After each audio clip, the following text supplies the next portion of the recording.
Hi friends, try and tasty ഫുഡിൻ്റെ പുതിയൊരു വീഡിയോയിലേക്ക് സ്വാഗതം. ഇന്നത്തെ ഈ ഒരു വീഡിയോയിൽ നമുക്ക് പച്ചമുളക് കുറച്ച് കൂടുതൽ ദിവസമേ ഫ്രിഡ്ജിൽ ചീഞ്ഞൊന്നും പോകാതെ എങ്ങനെ സൂക്ഷിക്കുക എന്നതിനെക്കുറിച്ചാണ്. അപ്പോൾ അതിനായിട്ട് ഞാനിപ്പോൾ കുറച്ച് പച്ചമുളക് എടുത്തിട്ടുണ്ട്. ഇത് നിങ്ങൾക്ക് കാണുമ്പോൾ മനസ്സിലാവും കുറച്ച് ചീഞ്ഞ മുളകൊക്കെ ഇതിലിട്ടിട്ട്. ഇത് കടയിൽ നിന്ന് വാങ്ങിച്ചപ്പോൾ തന്നെ ഇങ്ങനെയായിരുന്നു കേട്ടോ.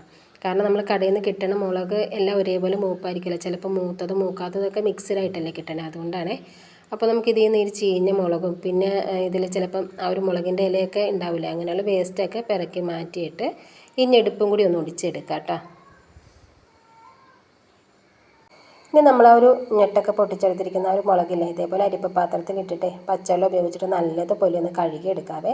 കഴുകിയെടുത്തതിന് ശേഷം ഒരു ഉണങ്ങിയ തുണി, കോട്ടൺ തുണി ഉപയോഗിച്ചിട്ട് ആ ഒരു വെള്ളമൊക്കെ തോർത്തി എടുത്തിട്ട് ഒരു അടച്ച പാത്രത്തിൽ, ഒരു എയർ ടൈറ്റ് ആയിട്ടുള്ളൊരു അടപ്പുള്ളൊരു പാത്രത്തിൽ വെച്ചിട്ട് അടച്ച് വെച്ചിട്ടുണ്ടെങ്കിൽ നമുക്ക് ഇഷ്ടമുള്ള സമയത്ത് കുറേശ്ശെ വീതം എടുത്ത് ഉപയോഗിക്കാം. ഇത് ചീഞ്ഞൊന്നും പോകില്ല.